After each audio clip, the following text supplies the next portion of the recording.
En el laberinto de la soledad, la huesuda se ha perdido, buscando al que creció en Miscuac y que ahí se había escondido. No más porque Nobel se ganó, a la calaca quiso burlar, y en las trampas de la fe se pretendió escudar. Ni el ogro filantrópico, ni la salamandra, ni el mar de día pudieron haberlo salvado, porque la Catrina un buen día a Octavio Paz se ha llevado, de Gustavo Farías. Hoy tenemos un programa muy especial por el Día de Muertos en México. Comenzamos.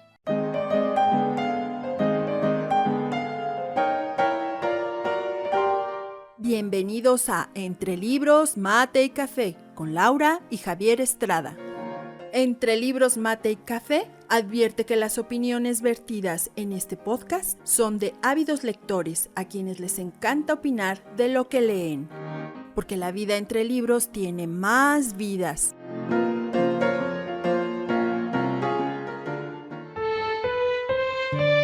Hola Javier, ¿cómo estás? Hola, bien, gracias. ¿Qué tal Por la aquí otra semana? vez bien y rondando en este programa tan especial, pero que no me ronden a mí. Yo paso, me Exacto. lo brinco. Bueno, pues amigos de Entre Libros, Mate y Café, como ya escucharon, está Javier, estoy yo y además hoy vamos a hablar de esta tradición que es el Día de Muertos en México, que es una tradición que viene desde la época prehispánica y que después se conjuntó con las tradiciones católicas, con lo que sería la festividad de los fieles difuntos, y este sincretismo dio lo que tenemos ahora en México como festividad de Día de Muertos, Javier. Sí, es correcto, una tradición, como bien dijiste, prehispánica y que se ha conservado con sus modificaciones ahora con la influencia de la religión católica, que es la religión oficial de México, pero más allá la tradición perdura.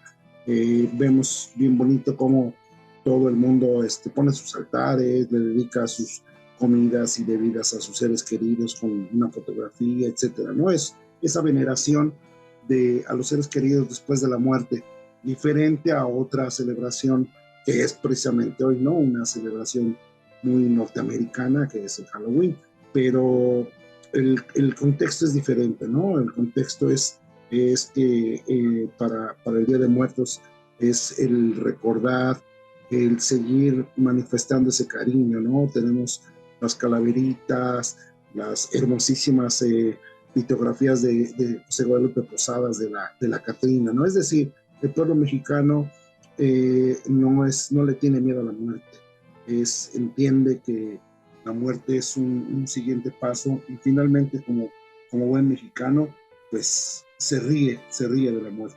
Así es, Javier. Y yo encontré por ahí una frase, un enunciado más bien que me gustó mucho y que quisiera compartir, que dice, Día de Muertos, una celebración a la memoria y un ritual que privilegia el recuerdo sobre el olvido. Y esto es muy cierto. De hecho, el Día de Muertos, que es una tradición mexicana y que se celebra el 1 y 2 de noviembre, es donde se honra la memoria de los muertos. Y lo que yo les decía hace unos momentos, que es una celebración que se mezcló con la tradición católica, con el Día de los Fieles Difuntos y de Todos los Santos, que un poquito más adelante hablaremos de eso, porque hoy nos ocupa sobre todo la tradición muy a la mexicana. Algo también que me gustaría darles a conocer es que la UNESCO nombró esta festividad como Patrimonio Inmaterial de la Humanidad en el 2008 y que esto, bueno, pues es adentrarse en los orígenes y el conocimiento de los elementos que componen pues esta entrañable fiesta mexicana. Y voy a hablar un poquito de la historia. Hay una película animada que salió hace 1 o 2 años, Coco, que está perfectamente bien documentada. Es muy bonita, muy, muy bonita, pero además está muy bien documentada. Y ahorita que veamos un poco de la historia de esta festividad, vamos a ver cómo sí concuerda mucho de lo que viene en esa película. Bueno, esta festividad es una festividad que en la época prehispánica era un culto a la muerte y que tenía elementos básicos de la cultura. Cuando alguien moría era enterrado envuelto en un petate y sus familiares organizaban una fiesta con el fin de guiarlo en su recorrido a Mictlán. De igual forma le colocaban comida que le agradaba en vida a la persona que se había muerto, con la creencia de que podía llegarse a sentir hambre en camino al Mictlán. Y los dioses encargados de definir el destino de las ánimas eran Mictecacihuatl y Mictantecutli. Ambos eran señores de Mictlán o el lugar de los muertos. Sin embargo, para llegar aquí, las almas debían lidiar y sortear una serie de obstáculos para poder conseguir el descanso eterno. De acuerdo al Códice Florentino, el Mictlán estaba dividido de acuerdo con la manera de morir. Por ejemplo, a la Tonatiuh Ichan, Casa del Sol, entraban aquellos guerreros que habían muerto en el campo de batalla. Otro sitio era Sincalco, casa del dios Tonacatecutli, a quienes iba personas que habían muerto siendo infantes y que por ser tan jóvenes se les consideraba inocentes.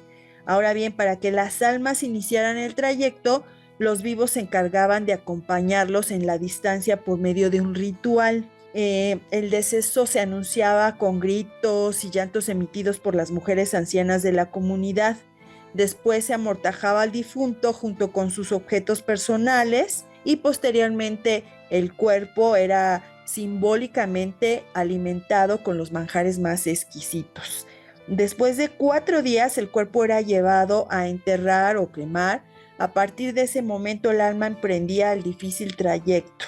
Y después, durante cada año, por 4 años, se realizaban ceremonias en el lugar donde se encontraban los restos del difunto, y este complejo ritual ayudaba a las almas, a que las almas descansaran, y que también facilitar el proceso de duelo de los familiares. Y esta celebración no representaba una ausencia, es más bien una presencia viva. Y después, como platicábamos al inicio, la llegada de la población europea pues transformó un tanto este ritual, y la fiesta del dios del inframundo se unió junto con la celebración de los difuntos y se reinventó el proceso así como lo conocemos ahora. Ahora, estas festividades de todos los santos y los fieles difuntos tienen que ver con que la tradición católica se decía que a algunos que habían muerto, pues sí pasaban primero al purgatorio y ya después podían ascender al cielo. Entonces, pues de alguna manera también implicaba un proceso antes de llegar al lugar final. Por eso es que estas coincidencias hicieron que se facilitaron este sincretismo. Y bueno, ahora para nosotros actualmente pues es motivo de orgullo nacional. Eso es motivo de mucha celebración, de mucho colorido. Hay manifestaciones artísticas. Como actualmente lo que se hace es que muchas familias colocan ofrendas y altares decorados con flores de cempasúchil, papel picado, calaveritas de azúcar, de chocolate. También hay de otros, o bueno, ya hay de muchísimas cosas. También se coloca pan de muerto, mole, en fin, lo que le gustaba en vida al difunto, eso es lo que se va a colocar. Y se dice que, por ejemplo, las flores de cempasúchil, los pétalos se separaban y se tiene que formar un caminito para que el alma del difunto que va a regresar encuentre el camino hacia donde están esas ofrendas, esa fruta, esa comida. Esto facilita el retorno de estas personas. Hay elementos que son muy recurrentes, aunque cada persona o en diferentes lugares ponen otros elementos, hay algunas constantes que serían la fotografía de los difuntos, el incienso o el copal, las veladoras, la bebida favorita del difunto, el agua, la flor de cempasúchil, las calaveritas, el pan de muerto. Y después surge lo que sería la calaverita literaria, de la que vamos a hablar también más adelante. Hasta aquí, Javier, platícanos No, un no, bueno, poquito pues ya que más. ya dijiste todo, no, importante porque además los dioses prehispánicos estaban presentes, estaba Tlaloc, Huitzilopochtli, todos estos que tenían, lo que decías vos, una forma de llegar de cómo morir. Entonces, para poder llegar al Mictlán, tenía que pasar una serie de cosas, ¿no? Para ser merecedores. Y sí, precisamente, una tradición que mira, está muy, eh, una vez que el cristianismo invade el territorio, pero si vemos son, para los antiguos, la muerte no significa un castigo, como lo decías vos, por el paraíso y demás, que finalmente eso aparece allá por el siglo XIV con la Divina Comedia de Dante, porque antes pues no se tomaba en cuenta este purgatorio y demás, ¿no? Pero finalmente en la percepción y la concepción de la muerte en las culturas prehispánicas era seguir en vida, ¿no? Por eso esas ofrendas, ¿no? Porque los muertos no desaparecen. Entonces, en la festividad de Día de Muertos, regresan con sus familias porque saben que los están esperando, ¿no? Y tan variado es los altares, lo que vos comentaste, el papel picado, se convierte para el mexicano en una celebración, la concepción del amor para los antiguos mexicas y en general en el mundo prehispánico es una celebración. La muerte no es una tragedia, no es el punto final, no es penar, no es sufrir. No. Por eso, si nos damos cuenta, el mexicano, por ahí hay una frase, ¿no? Se burla de la muerte. Y como tantas cosas, en diferentes lugares del país, en Michoacán, sobre todo en Janitsios, hacen unas cosas muy espectaculares y con los adornos y en la laguna y demás, ¿no? Pero en todo el mundo prehispánico se llegaba a estas cosas, ¿no? Teotihuacán finalmente es un lugar sagrado e incluso la avenida principal es la Avenida de los Muertos. Quiere decir que junto a la muerte era venerada, era respetada y las condiciones de muerte era un orgullo morir en aquel tiempo, ¿no? Aquellos que en el juego de pelota ganaban, pues eran sacrificados, ¿no? Y ellos sabían que ese era el premio, la muerte, pero finalmente su creencia en la siguiente fase de la vida, no sé si en la siguiente vida, pero en la siguiente fase de la vida estaba garantizada, no era un honor morir. Y precisamente estas ofrendas que se ponían en Teotihuacán y en otros lugares del mundo prehispánico es precisamente rememorar y conmemorar a aquellos que ya no están, que se fueron. Y esa tradición, estamos hablando de más de un milenio de tradición y que a pesar de los pesares no cambió.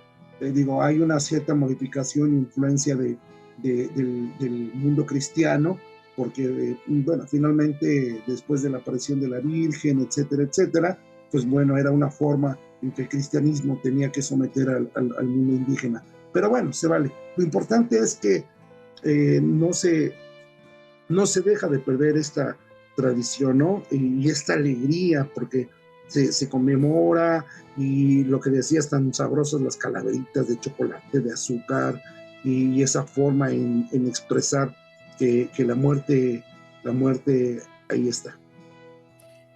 Sí, Javier, yo me acuerdo también, y algo que no sé, ahí no, por más que le busqué, no sé de dónde surgió, no sé si igual fue un sincretismo ahí con esto de Halloween.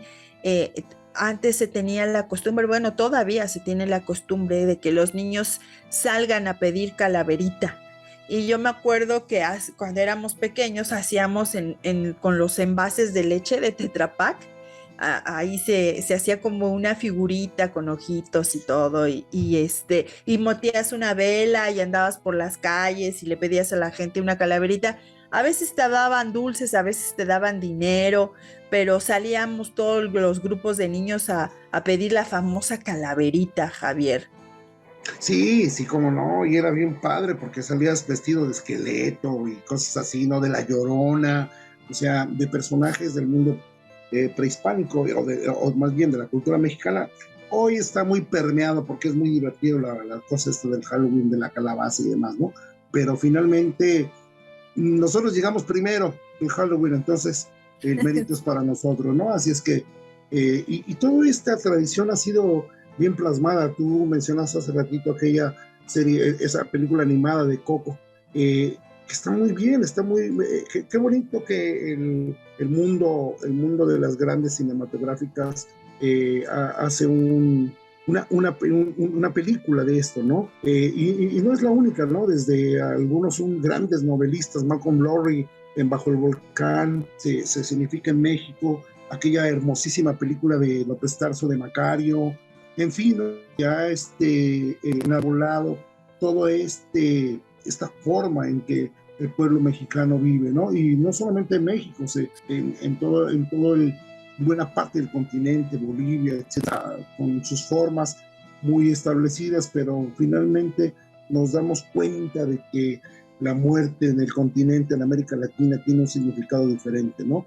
De ahí parte que las pirámides son realmente lugares donde el gran emperador, el gran gobernante muerto tiene un descanso, ¿no? Pero sigue estando ahí, sigue estando a un lado de su gente. Entonces, esta concepción es diferente, ¿no? No existe la concepción de la vida eterna, ¿no? Simple y sencillamente es que en estas fechas nuestros seres queridos que se fueron regresan un día a visitarnos y los agasajamos con todo eso que decías, ¿no? Todo lo que les gustaba en vida, hasta su pulquecito y su tequilita, su chocolate. De verdad hay altares y es bien bonito ver que esta tradición es tan, tan llamativa que hay muchos lugares donde hacen unos altares así, pero verdaderamente hermosos, grandísimos.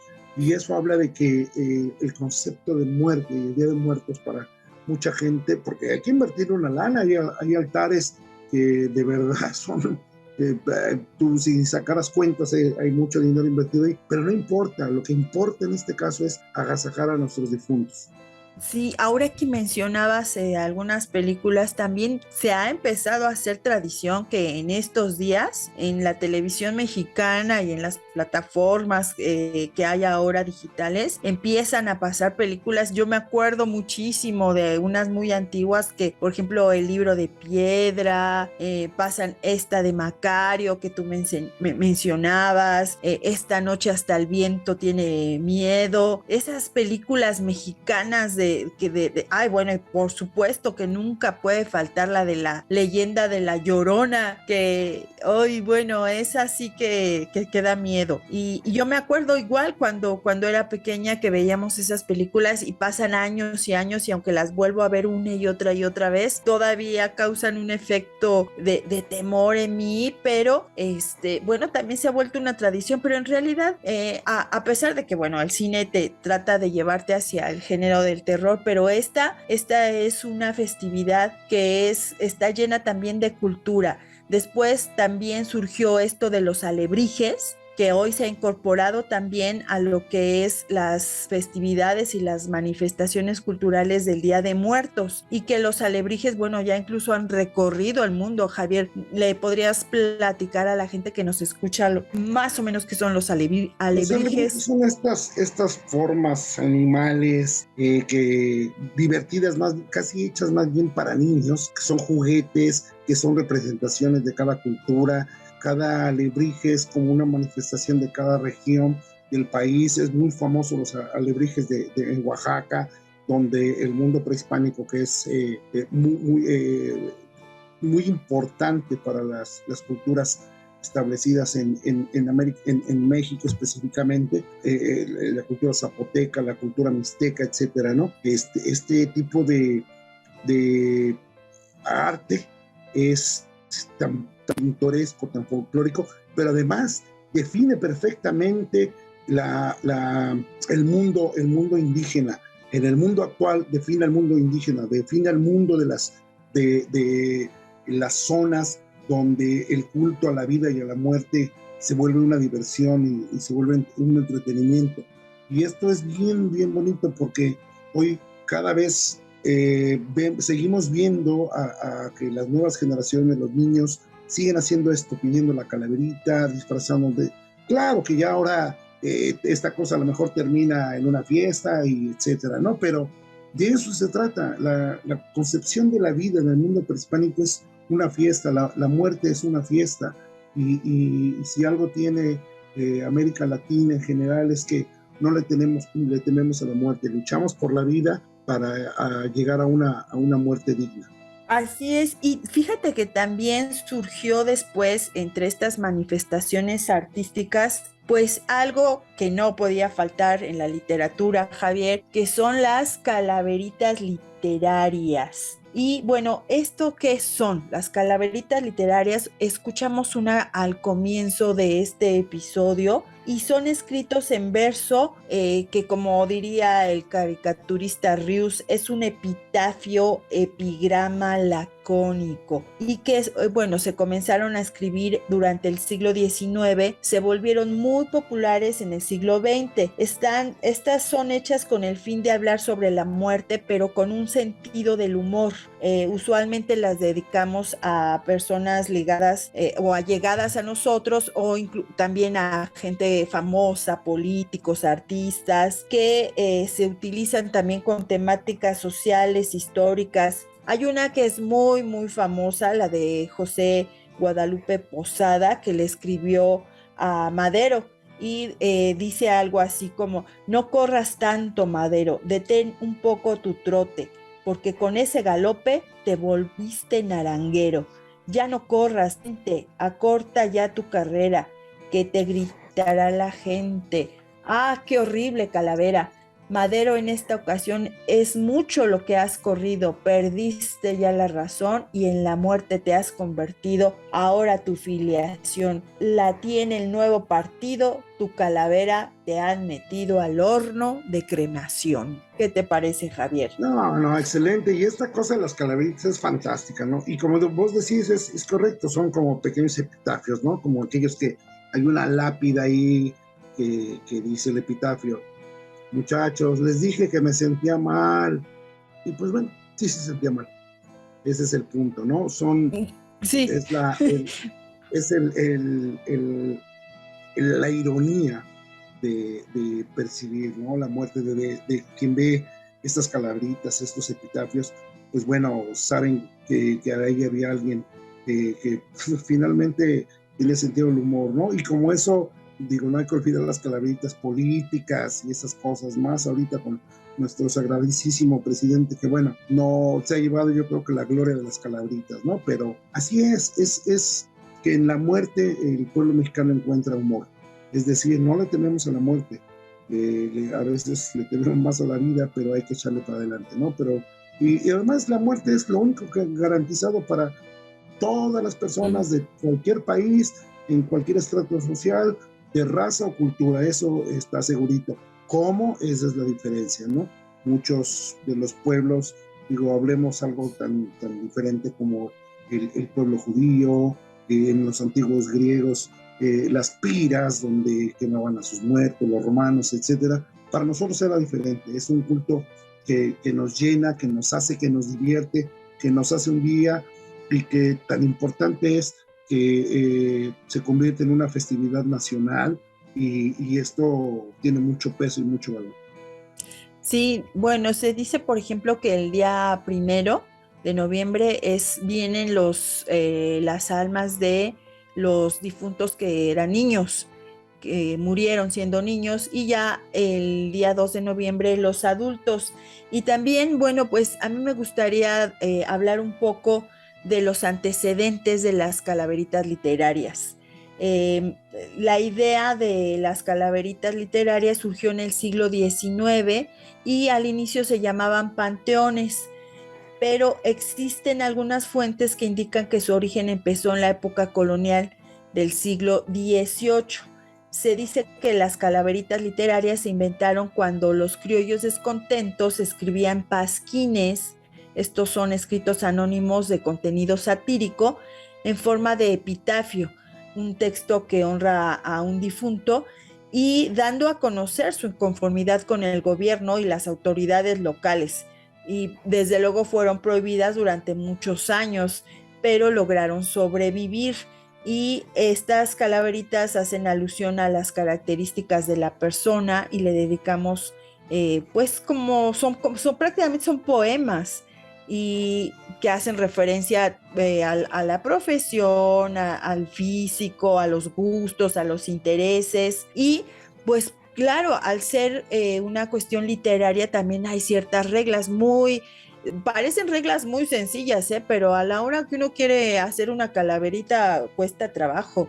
Estas deben estar compuestas por versos octasílabos, aunque no hay una métrica formal, pero el formato más común para escribir es así, a través de 8 versos de 8 sílabas, y las estrofas suelen ser de 4 versos o en algunos casos de 10. También la rima, aquí hay algo muy que yo me acuerdo cuando iba a la escuela que nos pedían hacer calaveritas y hasta se organizaban los concursos. Hay 2 tipos de rima que básicamente son la A, B, B, A. ¿Y esto qué significa? Bueno, significa que las últimas palabras del primer y último verso deben sonar igual o muy similares, así como las rimas de en medio.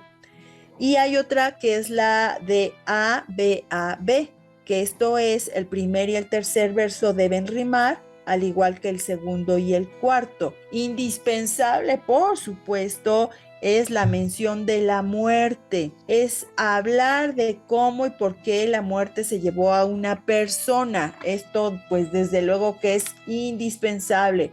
Y lo mismo, hablar de las personas a quien se le dedica, debe tener el ingrediente del humor y un final sorprendente.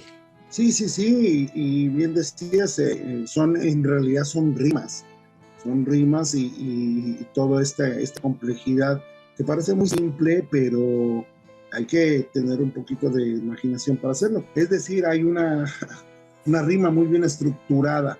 Y esta es una maravilla porque justamente esto te impulsa a tener mucha imaginación y sobre todo muchos recursos lingüísticos, ¿no? Para encontrar las palabras correctas, la métrica correcta. Aunque hoy por hoy se han estado rompiendo, ¿no? Pero finalmente en la mayoría sigue persistiendo la rima, que eso es lo valioso y lo que le hace bonito, ¿no? A eso, si le sumas toda porque en cualquier lado ves la Catrina de Guadalupe Posadas, ¿no? Esta llamada La Garbancera, que enarbola mucho en algunos de sus obras, sobre todo Diego Rivera.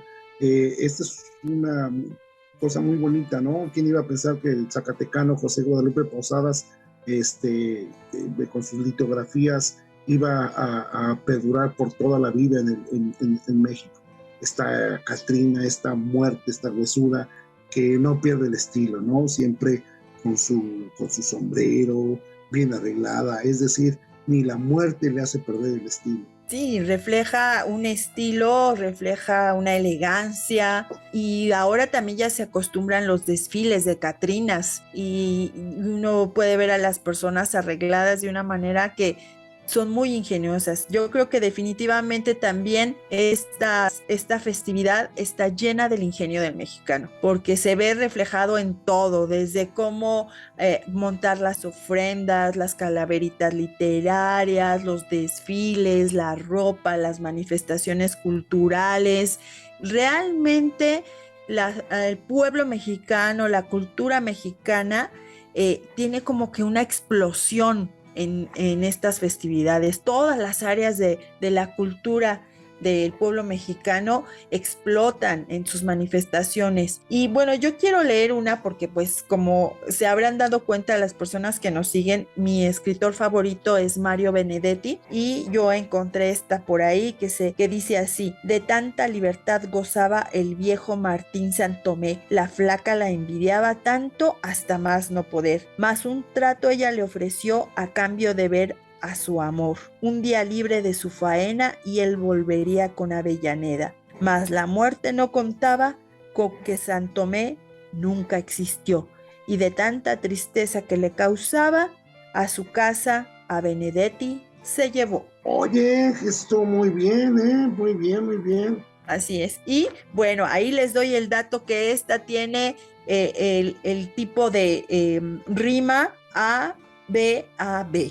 Por si ahí para que vayamos viendo esta cuestión de las reglas literarias, Javier. Sí, sí, oye, nada más, corrección, Guadalupe Posada era hidrocálido de Aguascalientes, pero Ah, está sí, muy sí. cerquita de Zacatecas, ¿no?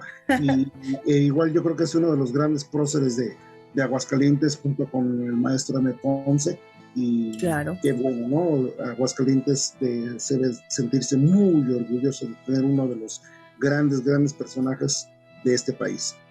Cierto. Bueno, creo que hoy hemos tenido un muy, muy agradable episodio, Javier, y todavía nos falta, bueno, estamos más bien ya terminando con estas fiestas. Hoy es el día de los adultos.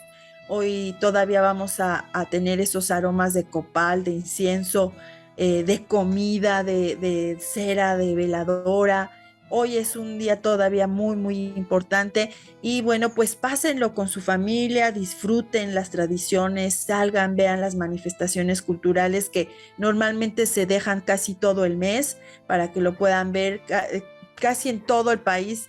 Los municipios, los ayuntamientos están haciendo y organizando cosas para esta temporada. Y Javier, se nos ha terminado el tiempo. Híjole, qué mala onda, porque estaba bien buena esta cosa del Día de Muertos, es bien bonita.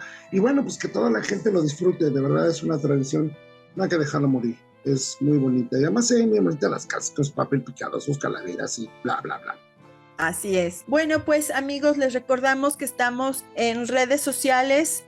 Búsquenos como Entre Libros, Mate y Café. Si alguien quiere dedicarle una calaverita a Javier o a mí, todas son bienvenidas. Ahí las pueden poner en lo que sería en Facebook, mandárnoslas por Instagram. En fin, que las vamos a dar a conocer si alguien se inspira y quiere hacer una calaverita sobre nosotros.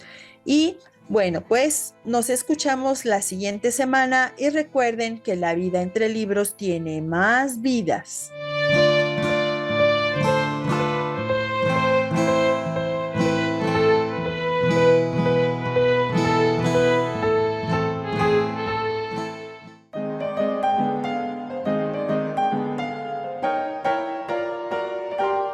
Esto fue Entre Libros, Mate y Café con Laura y Javier Estrada. Gracias por estar con nosotros. Hasta la próxima.